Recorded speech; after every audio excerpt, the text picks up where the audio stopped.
Vamos então iniciando aqui o nosso trabalho.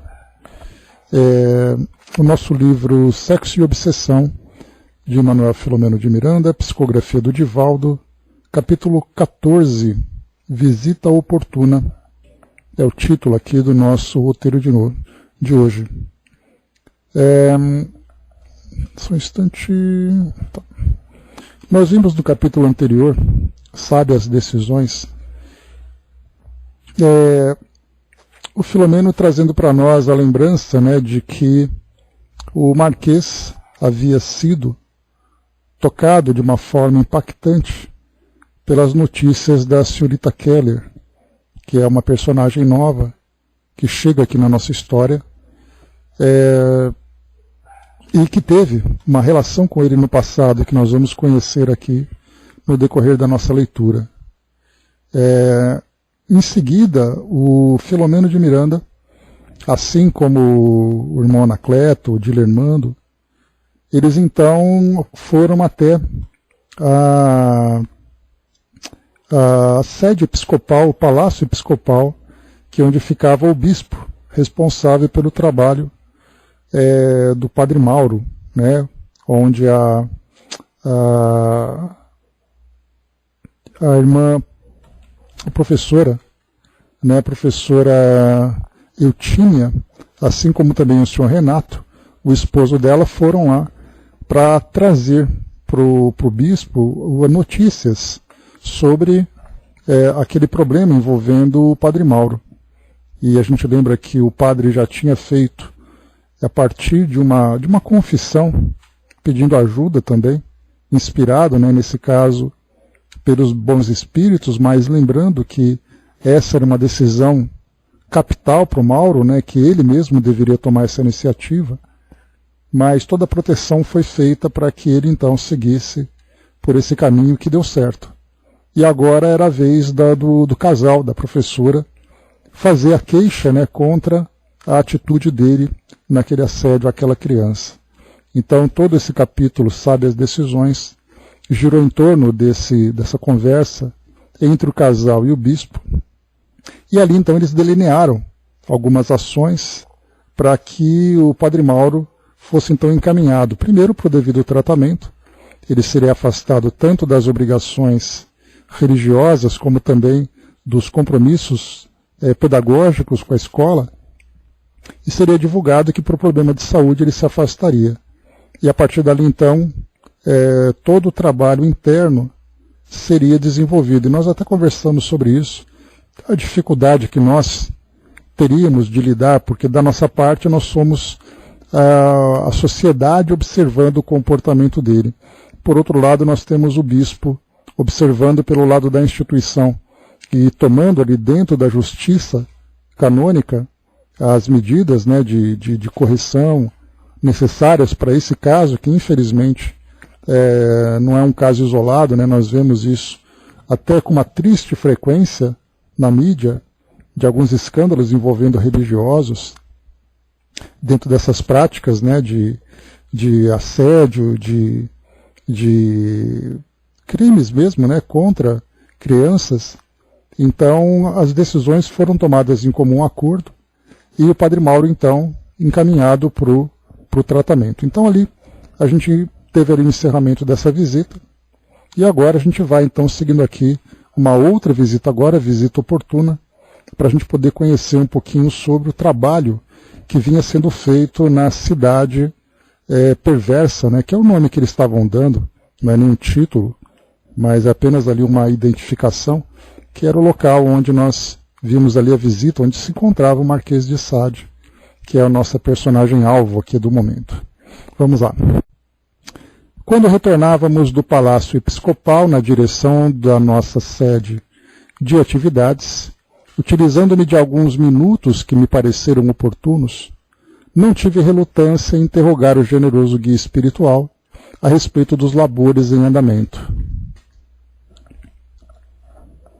Sempre interessado em esclarecer e orientar o amigo sensato, ouviu minhas indagações e respondeu-as com sua proverbial gentileza. Então aqui o Filomeno já começa ele procura entender qual exatamente ali, de que forma é que aquele plano de ação da visita àquela cidade, como ele foi executado, quais eram os cuidados, os riscos, porque simplesmente assim, olha, nós vamos até lá.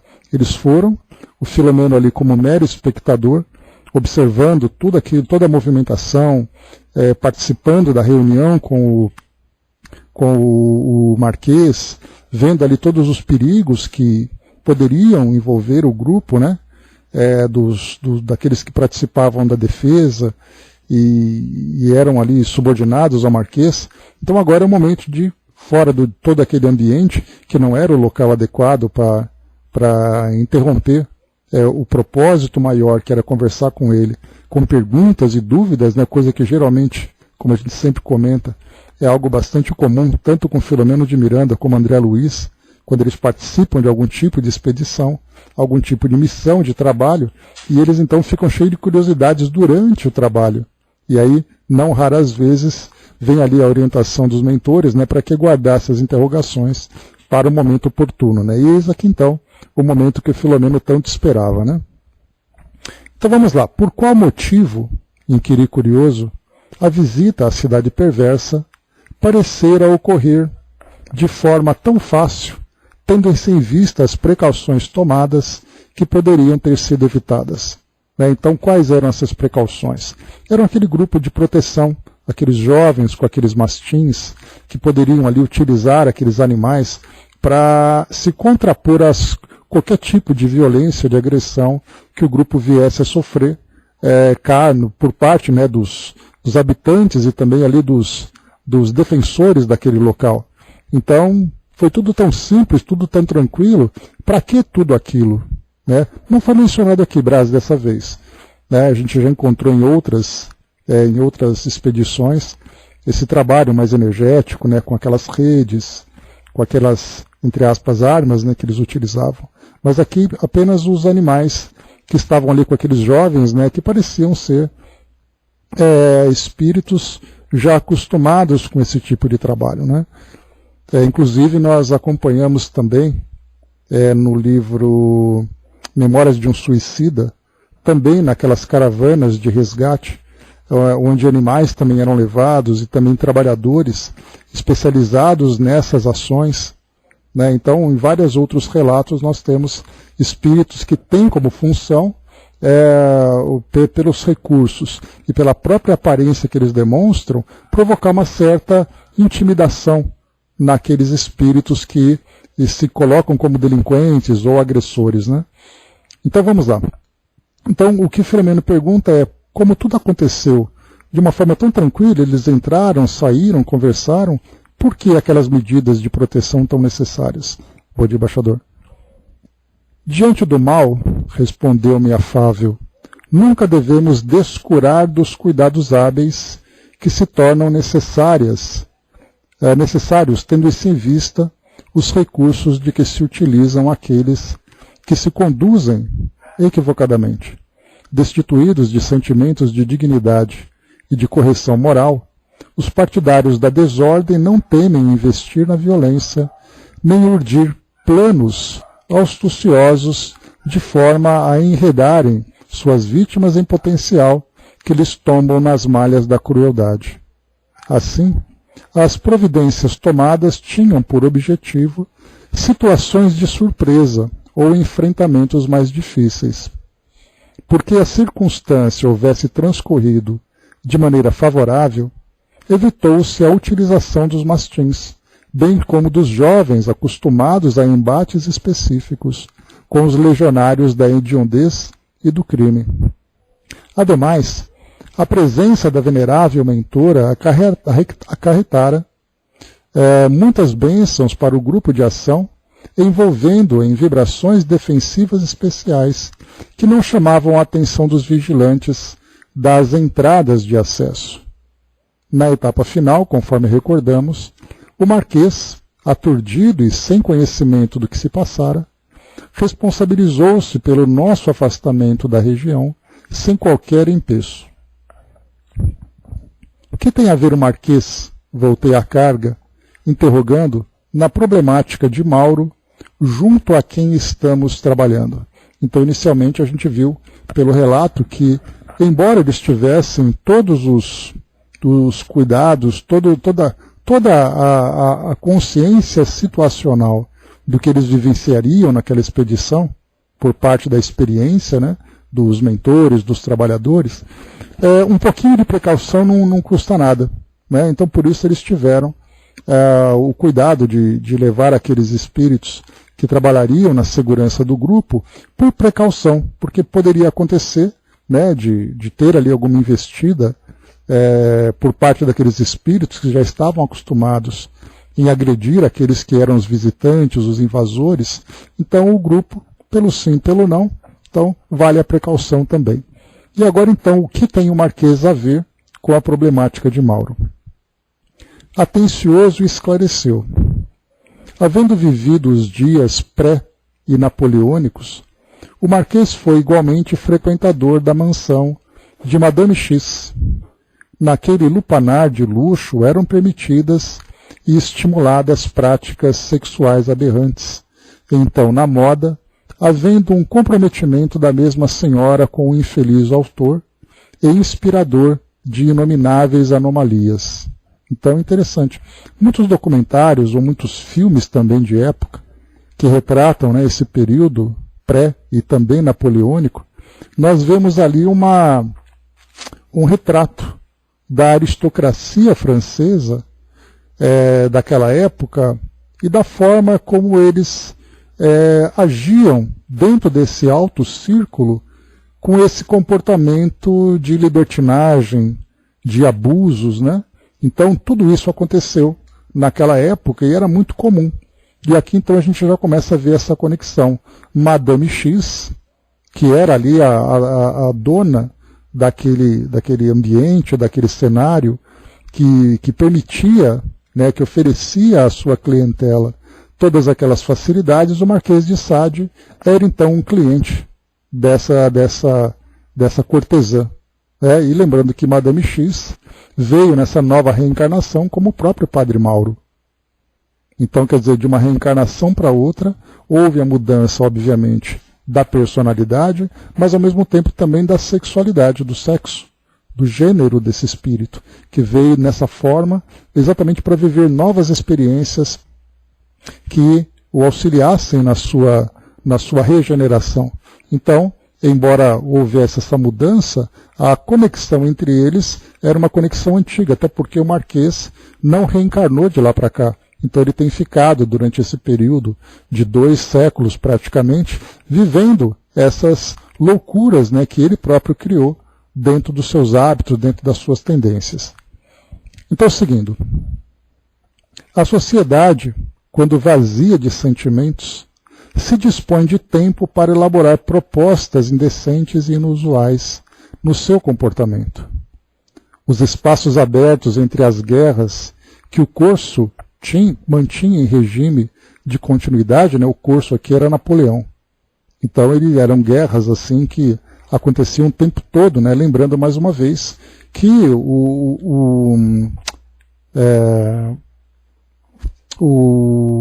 só um instante, tentar lembrar o nome dele. O irmão X, né, o Humberto de Campos, ele conta, numa das suas obras, que um dos projetos de Napoleão Bonaparte era auxiliar na reforma da política, da administração da Europa, que era uma administração monárquica, era absolutista, era ali cheia de vícios e tendências, e era necessário fazer uma reformulação. Porém, Napoleão, dando vazão às suas próprias tendências de conquistas, de poder, ele acabou usurpando da posição que ele ocupava, fazendo com que de um governante que deveria colaborar para a transformação da sociedade, ele acabasse ali expandindo as suas ambições, querendo conquistar toda a Europa, transformando-a numa grande França.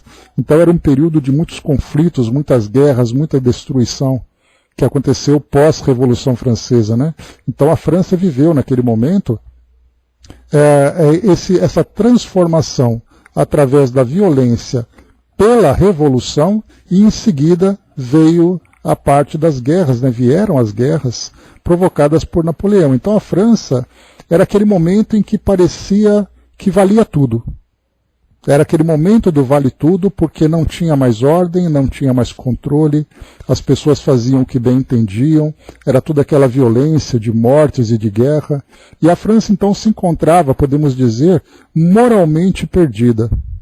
E nesse momento em que não há nenhum tipo de referência, alguém que possa influenciar e intuir aquela sociedade para que ela então se organizasse e seguisse nesse caminho de construção, nesse vale tudo cada um fazia o que bem entendia. E nesse período que nós podemos chamar, entre aspas, de selvageria do comportamento, nós vamos encontrar então ali as pessoas dando vazão às suas tendências mais primitivas. E nesse caso nós lembramos que o sexo acaba sendo ali um dos instintos mais poderosos que nós temos, que vem desde a nossa fase embrionária, digamos, né, do espírito, e quando você encontra um ambiente propício para isso, aí então não tem como evitar. E aí vale a pena lembrar também que Leon Denis, naquele livro que ele fala sobre guerras, né, ele lembra que a Primeira Guerra Mundial que ele escreveu, né, lembrando que ele não estava desencarnado nessa época, mas ele escreveu porque ele viveu esse período da Primeira Guerra, ele lembrava que essa guerra era uma necessidade que a França precisava viver para poder se colocar de novo, para levar aquela chacoalhada, para levar aquele despertar pelo choque da forma como ela vinha vivendo, né, desde aquela época pré-napoleônica, passando por toda essa fase que o Espiritismo viveu, até chegar naquele final do século XIX, na Belle Époque, onde nós vemos ali que a arte, que a ciência, tudo isso predominava na França, sem, entretanto, trazer para ela conquistas morais. E aí, então, Leon Denis comenta, né, que, infelizmente, havia necessidade desse choque para transformar a sociedade e despertar a consciência daquela nação. Então isso é bem interessante da gente ver como funciona, né? André colocou, né, o poder cega, né, e nós não podemos criticar ou julgar porque não sabemos como agiríamos se estivéssemos lá. E nem agora também, né, André? Coloca o poder hoje na mão das pessoas que a gente vê o que acontece com o nosso mundo. E é coisa que a gente tem visto até agora, infelizmente, né? E seguindo então, a ideia seria essa, né, Braz, do Napoleão. Porém, a gente viu que houve esse desvirtuamento do seu propósito. Então vamos lá, seguindo aqui esse mesmo raciocínio. Os espaços abertos entre as guerras que o Corso mantinha em regime de continuidade facultavam aos seus exaustos oficiais a busca de experiências desafiadoras e estimulantes para os nervos cansados e os ideais combalidos. Dessa maneira, a residência da extravagante senhora era palco para os desatinos mais absurdos que o conteúdo da luxúria e da corrupção pode oferecer aos seus aficionados. Então olha só que interessante esse cenário que é mostrado para nós, né? Então quer dizer, os soldados vivendo aqueles estresse todo, o que eles procuravam? Exatamente esses ambientes para dar vazão a essas tendências da luxúria, né? O comércio da luxúria e da corrupção.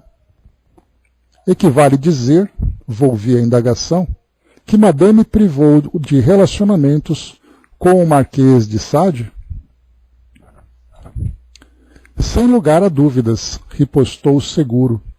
A célebre cafetina fizera-se centro de interesse da maioria dos desvairados que residiam em Paris e alguns que moravam no estrangeiro visitando-a com frequência. Sua mansão de triste memória, nas cercanias da capital da França, era frequentada por numeroso cortejo de insensatos de ambos os sexos, que ali davam vazão aos seus desejos doentios e extravagâncias emocionais. Desfilavam durante os seus bailes de máscaras personalidades da aristocracia, da política, da religião, da intimidade do imperador, saturadas de prazeres que a vida insensata lhes impunha. Nessas oportunidades, muitos convidados apresentavam-se vestidos de animais em dias especiais para exorbitância e, ante o ensurdecer de músicas atordoantes, entregavam-se às perturbações que lhes impunham a imaginação doentia. Noutras vezes, animais em fase de cio eram colocados em improvisada arena para a relação sexual imposta pelo instinto, enquanto os espectadores, estimulados e enlouquecidos, tentavam repetir as cenas que acompanhavam mediante comportamentos escabrosos até a exaustão, tombando desfalecidos ou embriagados e desligando-se do corpo laço em torpor sob a ação de sequazes desencarnados com os quais se homiciavam em regiões espirituais odiendas. Aqui é só um detalhe interessante, né? Nesse período, que a gente chegou até a comentar sobre isso, na Olimpíada, naquela abertura tão polêmica que teve, né, que falava ali sobre Baco, sobre um remedo da Santa Ceia, que acabou gerando tanta polêmica, né? Eu lembro de uma postagem de um jovem que escreveu assim: a França sendo França, né? Por causa da forma como ela mostrava a sua arte, e a arte daquela forma que acabou se tornando chocante para muitos segmentos da sociedade, especialmente aquela parte mais religiosa, né, do catolicismo e tudo mais, por causa daquela simulação da Santa Ceia naqueles termos que foram apresentados. Então essa ideia da França sendo França, dá para a gente fazer esse retrospecto, voltando um pouco no tempo e encontrar exatamente esse período em que esses comportamentos libertinos eram naturais, em virtude, né, dessas guerras, desses desequilíbrios da sociedade, e ao mesmo tempo da necessidade de saciar essas tendências doentias que nós ainda trazíamos, né? Foi uma coisa assim que trouxe muitos desconfortos, digamos assim, Andréa, e até mesmo assim algumas situações que foram chocantes para aqueles mais sensíveis, né? Mas essa ideia da França sendo França mostrou para nós assim que é um histórico que aquele país tem de trazer todas essas liberdades, né, que a sociedade pode desfrutar. E aqui nós vemos esse relato que faz parte dessa parte histórica, né?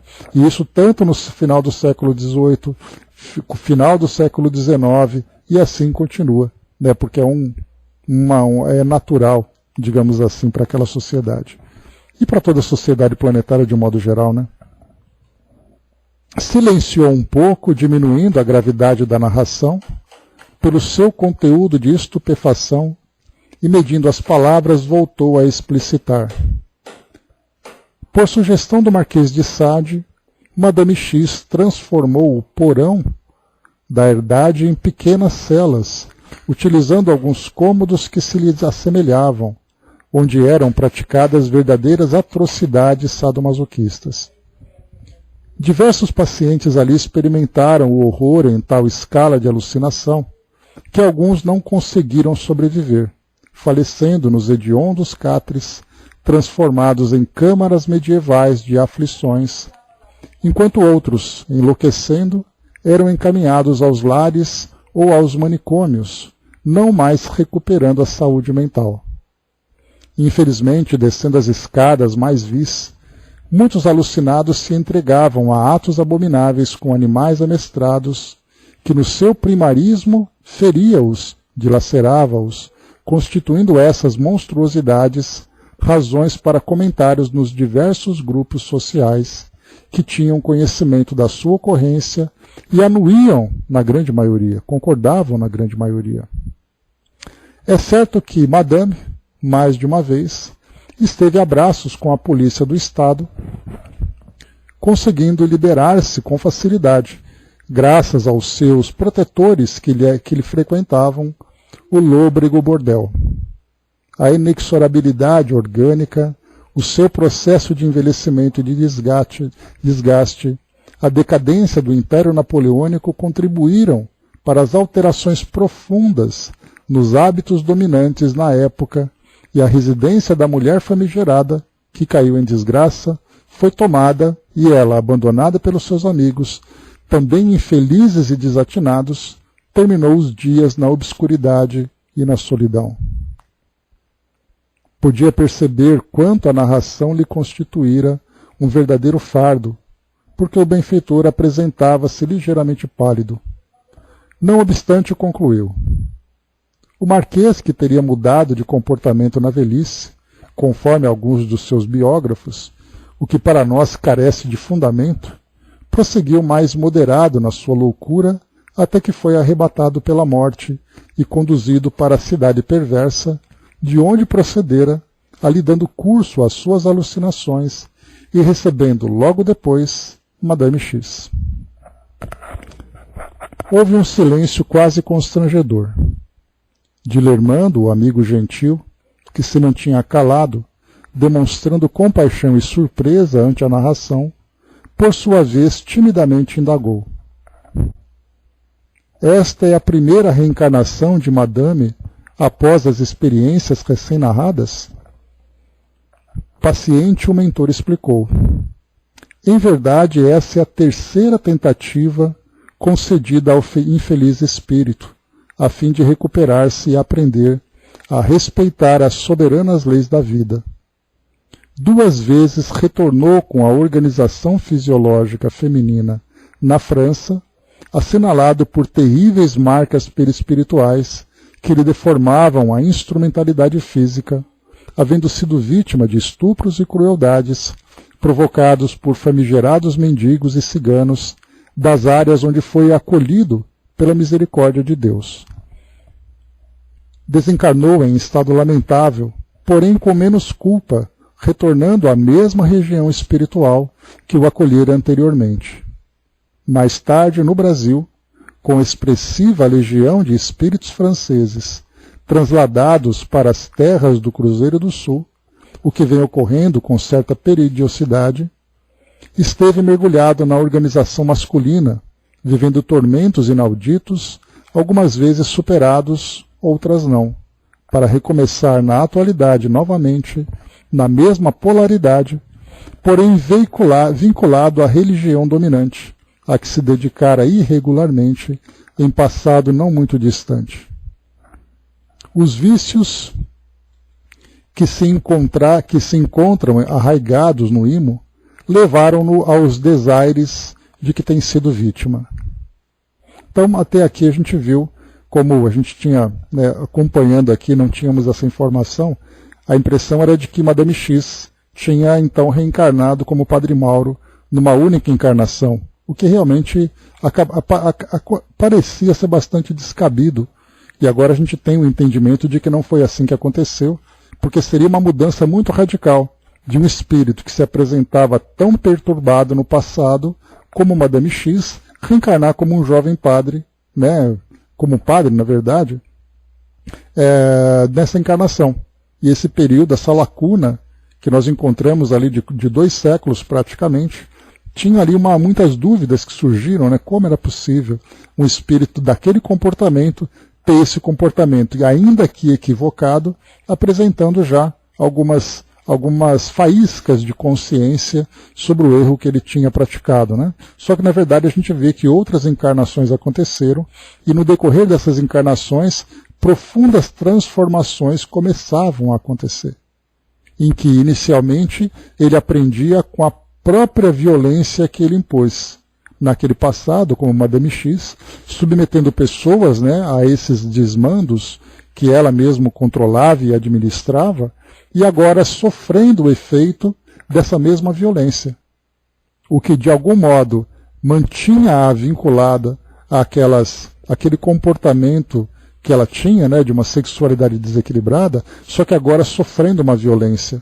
sofrendo todas essas agressões e abusos, fazendo com que de alguma forma começasse a iniciar esse despertamento de consciência. Só que agora, na atualidade, como Padre Mauro, essas tendências são tão profundas que ainda tem grande dificuldade, ele apresenta grande dificuldade de controle.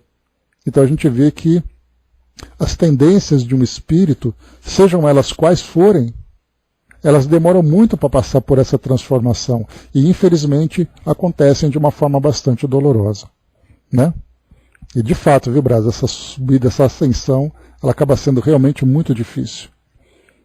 Estranho, lá atrás eu entendi que ela era ele agora. Então, quem foi Padre Mauro? Então, o próprio Padre Mauro é a mesma, Andréa?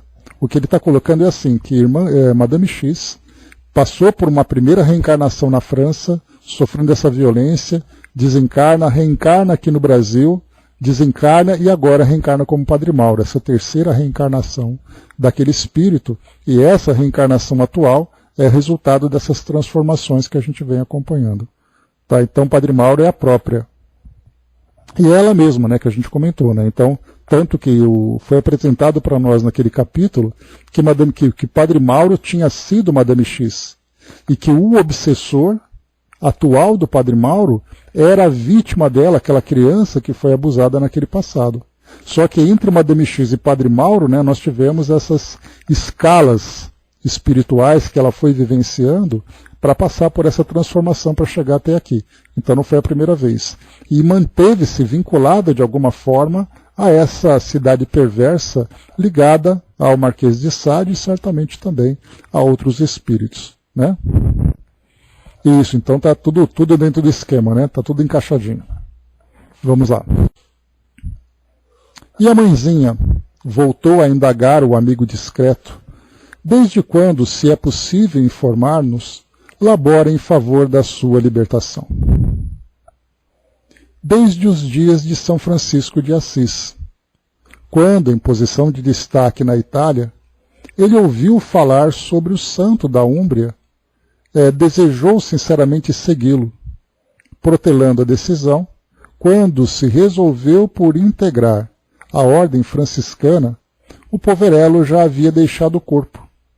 Embora o fervor que dominava muitos dos seus seguidores, a ausência física do discípulo amado de Jesus facultou que alguns exaltados e menos equipados para o ministério introduzissem a vaidade, o poder temporal, a coleta de recursos monetários para a ordem e a decadência se anunciou. Nesse comenos, o nosso amigo logo derrapou vitimado pela ambição e esqueceu dos projetos iniciais, assim contribuindo em favor da derrocada dos elevados propósitos da obra que nascera no coração do amor e se alongara no mundo pelas palavras de fé e pelos atos de caridade.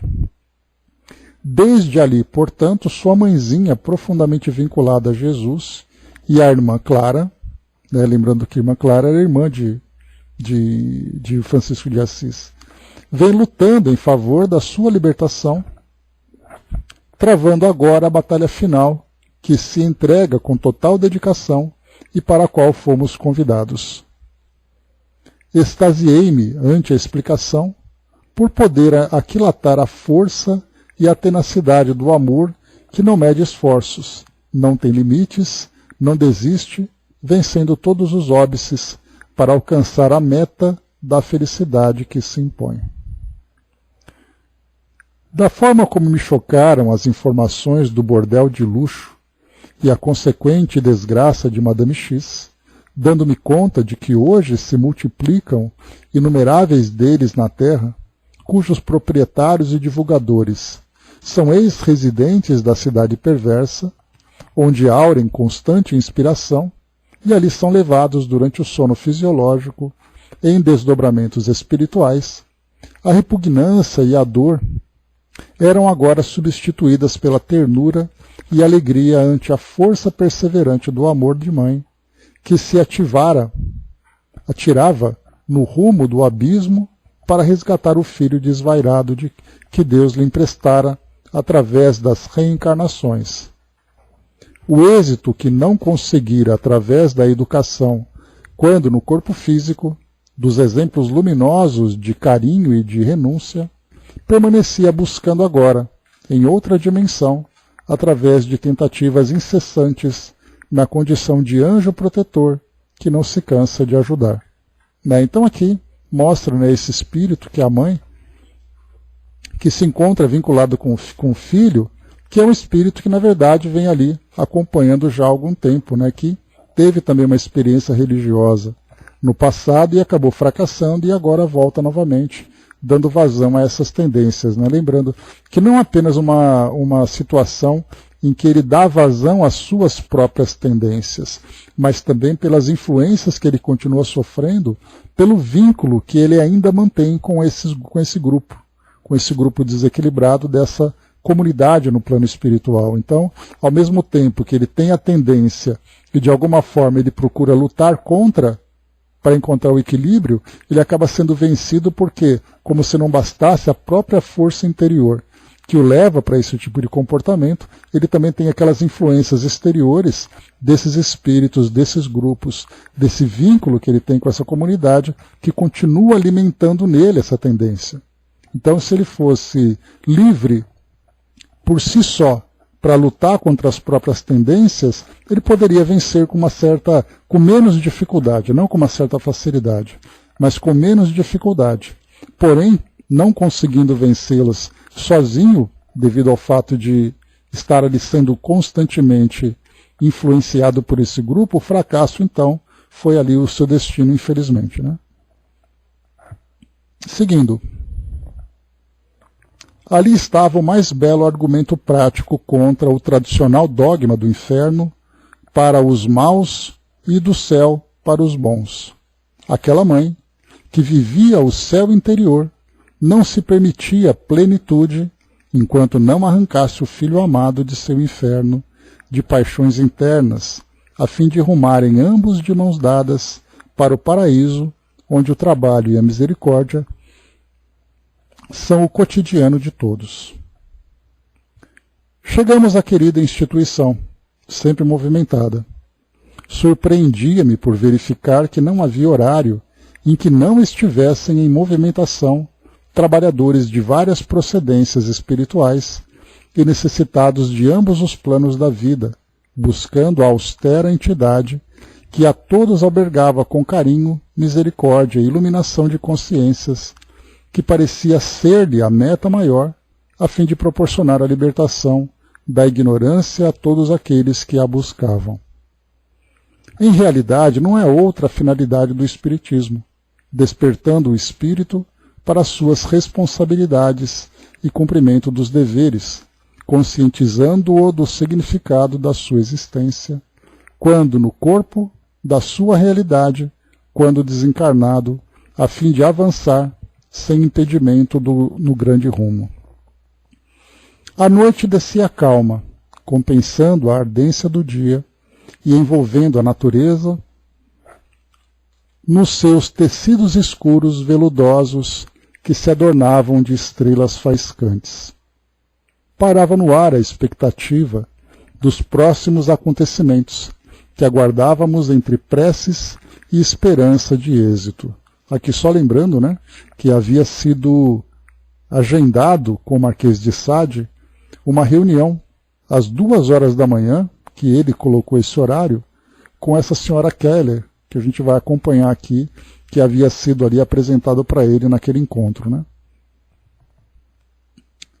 Então aqui estava anoitecendo, então quer dizer, já enquanto as atividades aconteciam, da parte desse grupo havia o preparativo para esse encontro tão aguardado, né, e com tantas expectativas, né?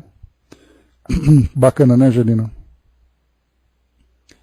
O vai-vem de entidades desencarnadas era surpreendente, caracterizando o esforço de abnegados mensageiros da luz, que não descansam, sempre afeiçoados à ação da caridade e do bem inefável.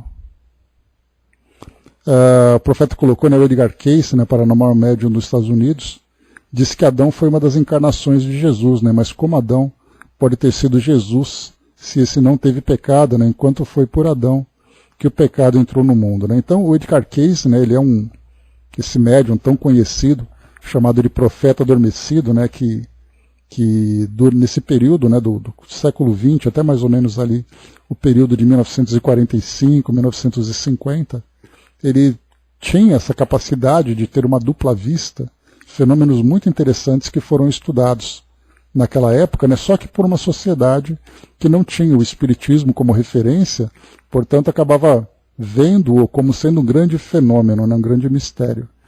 E ele, claro, né, sendo ali dos Estados Unidos, ele era bastante influenciado pela religião dominante, né, que era a religião protestante. E, portanto, a ideia de Adão, a ideia da Gênese bíblica, né, era muito real, muito presente.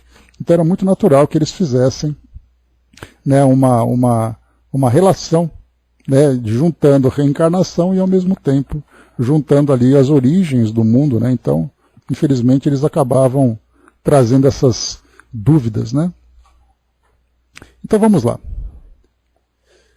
Encontrava-me à porta da sala de atividades mediúnicas, onde se processavam também atendimentos espirituais, cirúrgicos no perispírito de inúmeros sofredores do mais além, assim como de portadores de transtornos obsessivos profundos. O irmão Anacleto dialogava com alguns mentores em torno das questões pertinentes aos deveres a que se entregavam. Pude perceber o respeito de que desfrutava o amoroso guia, sempre sábio nas suas decisões. Só um instantinho aqui. Então, sempre sábio nas suas decisões.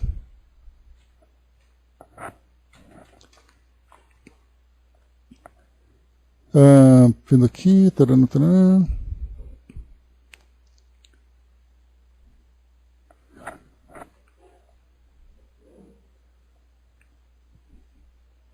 Tá aqui. Então, pude perceber o respeito de que desfrutava o amoroso guia, sempre sábio nas suas decisões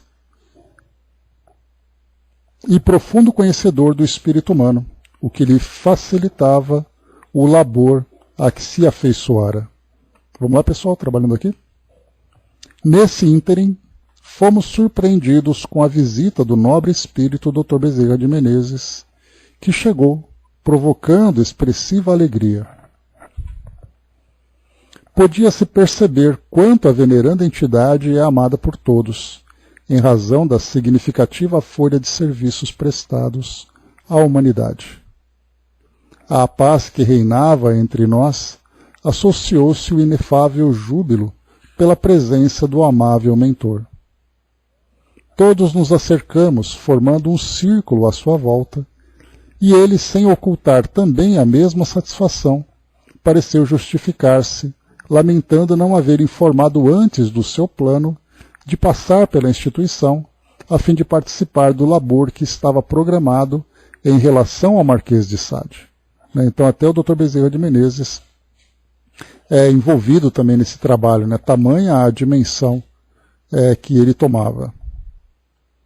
Tratando-se de uma questão palpitante, elucidou com modéstia, qual a dos distúrbios na área do sexo, todos estamos interessados em aprender e conseguir soluções, socorrendo aqueles que se extraviaram, perdendo-se no labirinto das paixões mais primevas, de maneira que se possam levantar do charco pestilencial em que se encontram, aspirando o oxigênio abençoado do planalto da fé libertadora.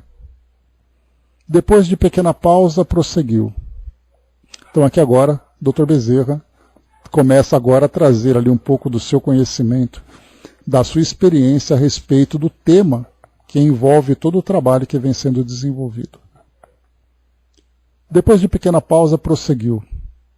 O sexo na Terra ainda é instrumento de alucinação, quando deveria ser abençoado o mecanismo de vida, construindo corpos que se transformam em oficinas de iluminação e escolas de sublimação para os espíritos, em processo de crescimento na direção de Deus. Graças ao fascínio que se deriva do prazer imediato, não poucos indivíduos encarceram-se no gozo, distantes da responsabilidade do dever para com o seu parceiro ou as consequências que sucedem ao ato sexual, quais a fecundação, o aprisionamento na afetividade atormentada, abrindo espaços para ações criminosas do aborto delituoso e da separação dilaceradora dos sentimentos.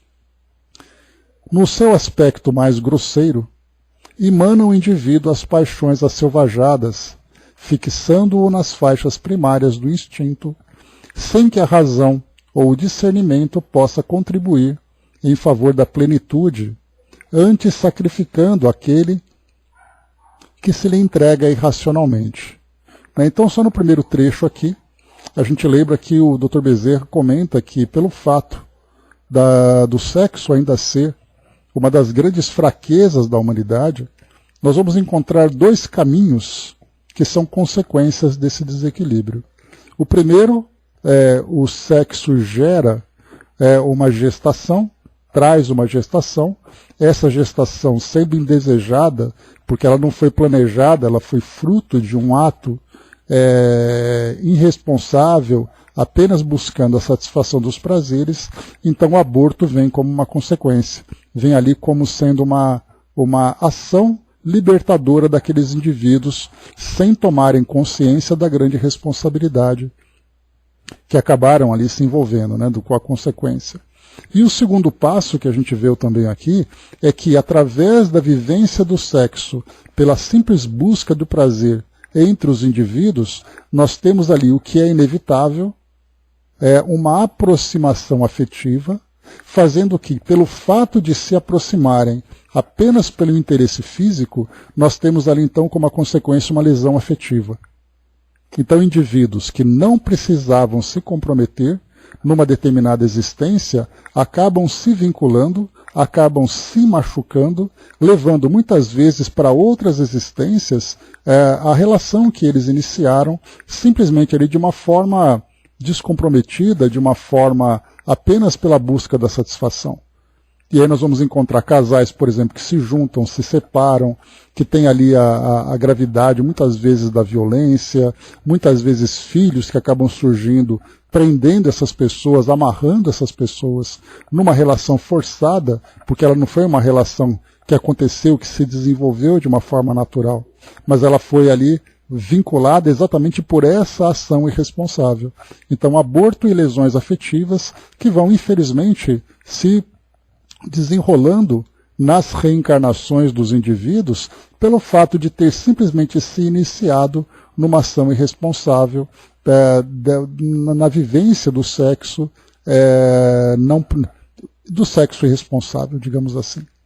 E aqui agora já vem a parte mais negativa, como se isso tudo já não fosse o suficiente para fazer com que nós sofrêssemos muito aqui no nosso mundo, de abortos que criam vínculos obsessivos com esses espíritos que não foram desejados, que foram feridos, né, na sua constituição tanto física como também afetiva, e depois os casais. Como se isso não fosse o suficiente, os indivíduos então se aprofundam nessa vivência do sexo desequilibrado, criando ainda vínculos muito mais dolorosos, porque acabam afetando também o seu psiquismo, nos seus valores mais profundos, nos seus valores mais basilares, né? Então, por isso a gente coloca aqui, no seu aspecto agora mais grosseiro, como ele coloca, emana o indivíduo as paixões asselvajadas, fixando-o nas faixas primárias do instinto, sem que a razão ou o discernimento possa contribuir em favor da plenitude, antes sacrificando aquele que se lhe entrega irracionalmente. Havendo sido cientificado pela benfeitora Madre Clara de Jesus a respeito do encontro terapêutico programado para esta noite, não me pude furtar ao desejo de participar desse evento, aprendendo sempre mais e penetrando no âmago da palpitante questão que será abordada. Então aqui a presença dele, também aqui como um observador e, claro, também como um colaborador, porque ele vai então acompanhar uma missão, um trabalho de resgate, de recuperação não apenas desse espírito, mas também de uma grande legião de espíritos vinculados a ele. Então aqui o Dr. Bezerra de Menezes, como foi colocado, também sempre aprendendo, né? Porque o fato dele ser um espírito dessa envergadura não quer dizer que ele tenha tido a oportunidade de observar todas as situações que acontecem aqui no nosso mundo, né? Já que nós podemos procurar assim, quais são as situações de guerra, de sofrimento dos indivíduos. Aí nós vamos ter, por exemplo, um conflito de guerra, um indivíduo que é um alcoólatra, um indivíduo que é um adicto, né, das drogas, aquele que vivencia o sexo desequilibrado, aquele que vivencia o egoísmo na sua forma mais profunda nas relações sociais. Então, quer dizer, o leque que vai se abrindo de situações de sofrimento é um leque muito grande. E o fato do Dr. Bezerra ter toda essa experiência que ele já tem, não quer dizer que ele tenha acompanhado tudo, quer dizer, aprender sempre como foi colocado. Por isso que ele coloca, né? Não me pude furtar ao desejo de participar desse evento, aprendendo sempre mais e penetrando no âmago da palpitante questão que será abordada, quer dizer, lidar com o espírito profundamente vinculado a essa vivência do sexo desequilibrado. Antes de seguirmos, Dudu trouxe para nós aqui, obrigado aos amigos, no vício genésico, mostrar-se-á a ruptura e o grande desequilíbrio na parte moral do ser humano, e com isso trazendo na sua vida terrena um engodo tão destruidor para essa vida que do nada se mostre relevante e irresponsável com relação à sua parte sexual. Assim sendo, esses vínculos psicossomáticos trarão ao ser espiritual uma dor que o levará a obter alguns transtornos na sua melhor elevação moral como espírito em evolução. Quer dizer, um grande obstáculo que surge nesse nosso processo, e a gente viu, acompanhando aqui a história dessas personagens, a gente viu que não é algo que se resolve de uma hora para outra. É algo que realmente traz um grande atraso na evolução, mas um atraso que faz parte do processo daquele indivíduo. Mas como a gente tem visto aqui, não é apenas uma encarnação. Várias encarnações são comprometidas pelo fato de viver essa experiência tão negativa, tão destrutiva para si próprio e para outras pessoas, porque a gente tem visto aqui Madame X, essa nossa personagem, ela não só trouxe esse grande sofrimento para si própria, mas também ela envolveu clientes, envolveu vítimas, e ela vai levar durante toda essa encarnação, né, além do trabalho de transformação pessoal, também de resgate desses espíritos que foram comprometidos pela ação dela, né? Então, a gente vê que não é algo simples, né? Obrigado mais uma vez pela participação.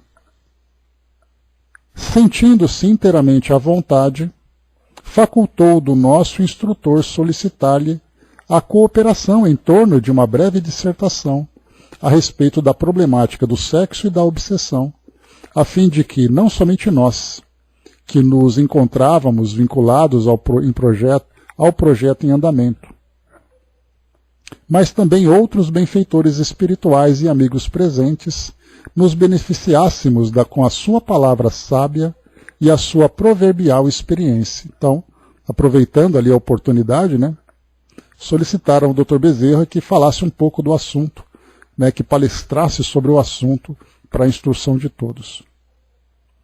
Isto posto, e porque todos anuíssemos em um misto de felicidade e gratidão, o mentor paternal sorriu generoso e convidou-nos a sentar, colocando-se próximo de delicado móvel que se transformaria em improvisada tribuna, assim dispondo-se a entretecer as considerações solicitadas.